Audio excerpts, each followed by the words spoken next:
Okay, so I'm constantly being asked exactly how I do my barbecue. A lot of people really like my barbecue. I do it definitely different than what most people do. The significant thing that I do way different than everybody else does is I actually believe in a true good 24-hour smoke. It adds so much flavor. Don't listen to the people who tell you that the meat cannot absorb past a certain point, because they obviously have not smoked for an excessive amount of period. The key to smoking for that long of a time period is to actually keep the heat down. You can't have it very hot inside your smoke box or inside the smoker itself, because if you do, then obviously you're going to way overcook the meat. First thing we're going to talk about is the type of meat. I prefer brisket. That's actually what this video is about, is to teach you how to smoke a brisket for a really long time and make it turn out succulent. The main thing we want to talk about here is fat and marbling. This is a natural cut from my local supermarket, and you can see that there's a lot of nice, beautiful marbling in this brisket. And if you flip it over, there's not a whole lot of fat on this one. So this is actually a pretty trim brisket, and you can even see that it says super trim beef brisket here. And then here's a normal brisket. This is what you're normally going to end up seeing from supermarkets and like Costco or Sam's Club or something like that. And if you actually flip it, you can see that there's a really thick chunk of fat that's on here. There's even quite a bit of fat on the bottom, but there's still a lot of beautiful marbling that's going on. Now, obviously, the marbling, you have to have the marbling. If you don't have any marbling, then your meat is just going to be horribly chewy because there's no fat in there to actually break it down as you're cooking. So here you can actually see some more of the thickness of that fat. Now, my wife is not a big fat fan, so like this end right down here that has a really big chunk of fat, she wouldn't eat this stuff. She's not a big fan. For those of you who are not a big fan, that's fine. You can find items like this at your local supermarket also. Now, this is an extremely trimmed down piece of brisket. You can still see beautiful marbling in it, and you can actually see down inside of it just how beautiful it is. And let me open this up. This is going to be one of the items I cook today. Whenever we take it and look on the side, you can see just how little fat there is and how beautifully marbled it is. Flip it over, you can see there's not a whole lot of fat on this piece. They did a good job of trimming off all the fat, so this is actually going to be really good for my wife. Exactly what she likes in her brisket. Now, there's a key about a piece of meat that is like this. A meat that has this little bit of fat on it, if you try to smoke it for any extended period of time, you're going to end up having a problem with it really drying out on yourself. And that's the last thing you want, is the meat to dry out.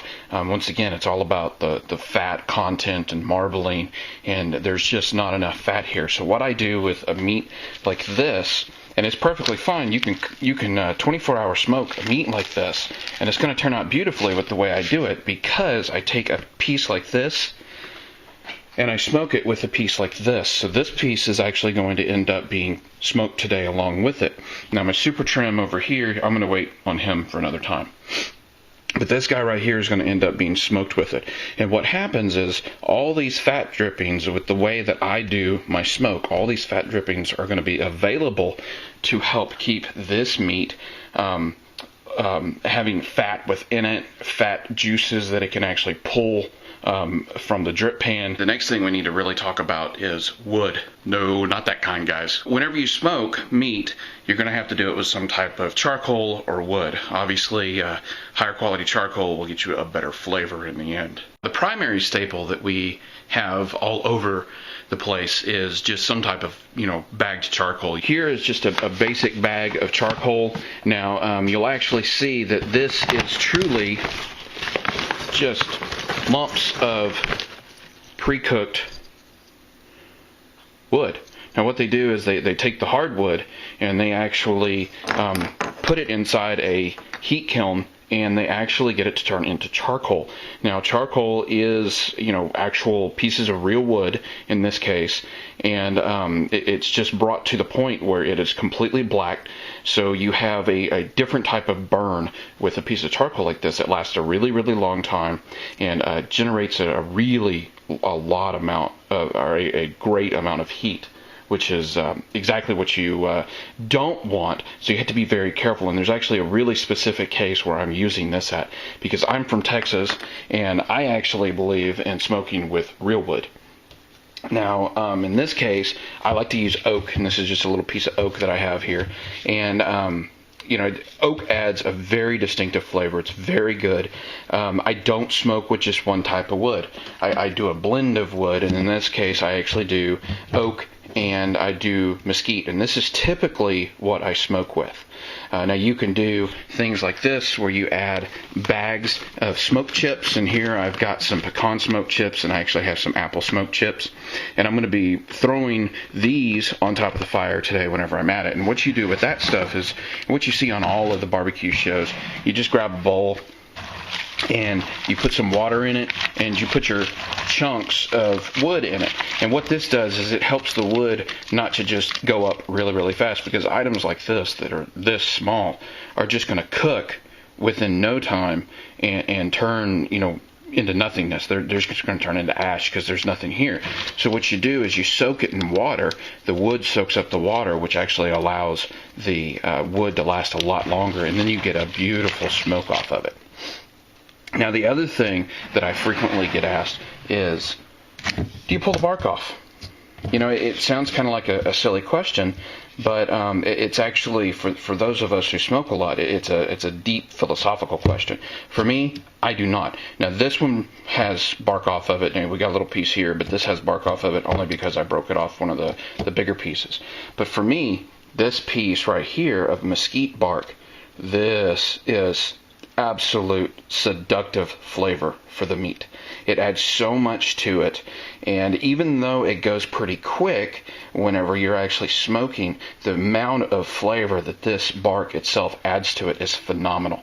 Now, some people who do competition smoking just are going to get really mad at me for doing something like this, but I truly believe that this adds so much flavor to the meat.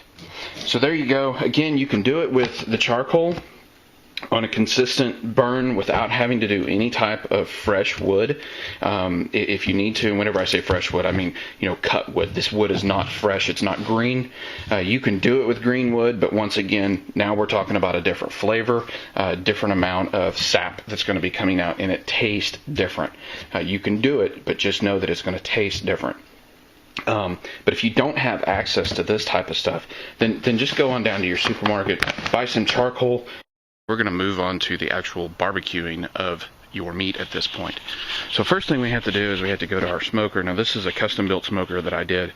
I've used it for many, many years, and you can actually see my beautiful coating that's on here. And all this is just from the amount of smoke that I actually use, and it coats the inside of it, and it's so thick that I've lost about a total inch here on my exhaust pipe. Now, again, this is a custom built smoker. This is my own design. Some people do, you know, way more extensive designs. I don't see a reason to, because my meat turns out beautiful. So anyway, over here on my firebox, what I have is I actually have two grates. So I've got a bottom grate, and I've actually got some paper that's on top of it, and then I've got a grate on top of that. And what I'm going to do is, this is where my actual fire is going to be built over here, so I can smoke the meat that's over there. So first thing we need to do at this point, we need to add some more paper.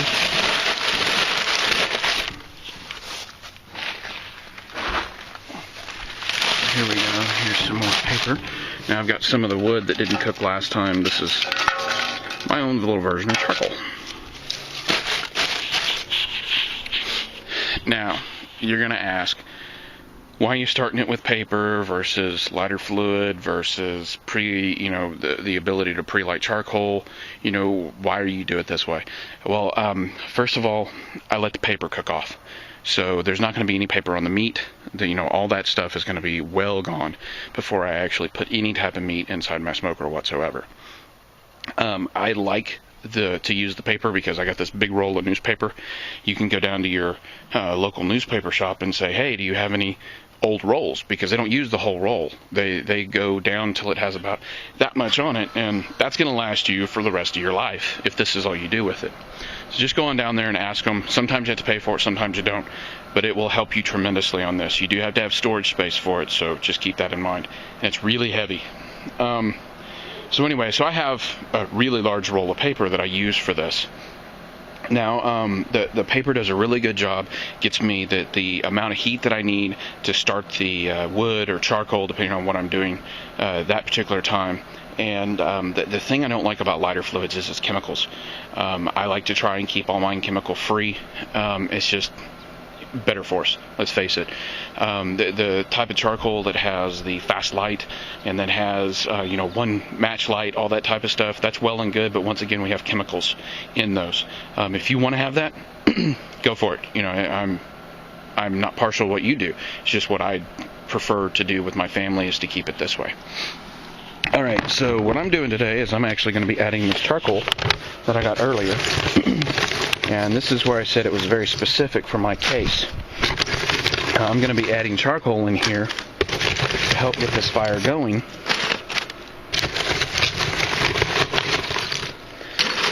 Now, some people use a hood, and that's fine. Do whatever you normally do to light.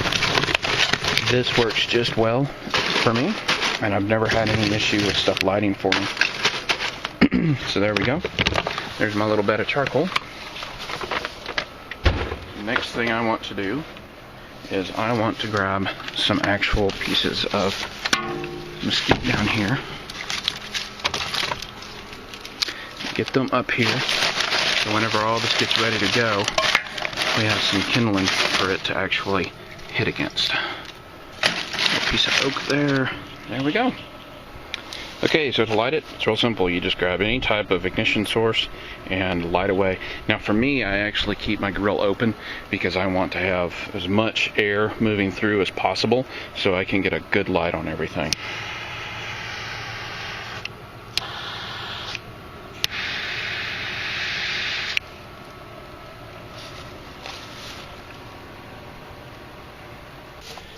Alrighty, so here we go. Here's our fire. There's a little bit of the leftover paper, but again, it'll all be burned off before long, and it will not end up causing issues with the meat. Whenever you're out here, just make sure you just have a hose around in case something goes wrong. Okie dokie, so our fire's looking good. Gonna go ahead and start throwing on some pieces of wood so we can get them reduced down and start our cooking. Be very careful with what type of wood you use. There are poisonous woods out there, and if you think you're going to be smart and go down to your local hardware store and buy some wood down there, don't do that. Pine really is not good anyway. Fir really is not good anyway. This stuff's going to burn so quick. And more importantly, if you accidentally grab a piece of pressure treated lumber, now you're in for some real problems, because that is poisonous. It's got arsenic and other things in it that obviously is designed to thwart bugs, and it's going to thwart your stomach and your system and possibly kill you. So please be very, very careful with what type of wood you actually use in your fire. Now, one thing I definitely want to point out here is I have mentioned that I smoke for 24 hours whenever I do a piece of meat. Now, the vital thing to remember is that doesn't mean that it's just in the smoker for 24 hours. That means it's actually exposed to the smoke the entire time. This adds a ton of flavor. The char is really, really thick. If you don't like char, then you're not going to want to do it my method because it adds so much char. But that's one thing that my wife and I actually, and my family, really enjoys, and everybody raves about it whenever they try it, is how much char mine has. Okay, so my fire's going good, looking real nice and beautiful in there. Now, once I close the lid, all that's going to reduce down and you're not going to have so much exposed flame. But that's exactly what I'm looking for and exactly what I want. Now, I mentioned chemicals earlier, and I'm going to do something that some of the people who hate chemicals don't like. I'm actually going to use aluminum foil here. Now, I know that there's problems with aluminum. I know that there's stuff that can seep from aluminum whenever it's heated, but we're not keeping the heat really, really high like you would inside an oven. The key is to keep the actual temperature inside the cook area, the smoke area, down around 200 to 250 degrees the entire time. So what you're doing is you're doing a slow cook. Now, that is such a low temperature that you don't really have to worry about the aluminum foil. Now, if you're really, really worried about aluminum foil, then you can get some type of cast iron unit to go in the bottom. But the key is we have to somehow capture the drippings, because if you remember, we're going to end up doing that really lean brisket, and whenever you do a really lean brisket, you have to have the drippings. Now, if those drippings fall into the bottom of your smoke area, then you're going to lose all of those flavors and all those juices. So it's really important that we somehow capture those and allow the other brisket to actually suck it in and permeate that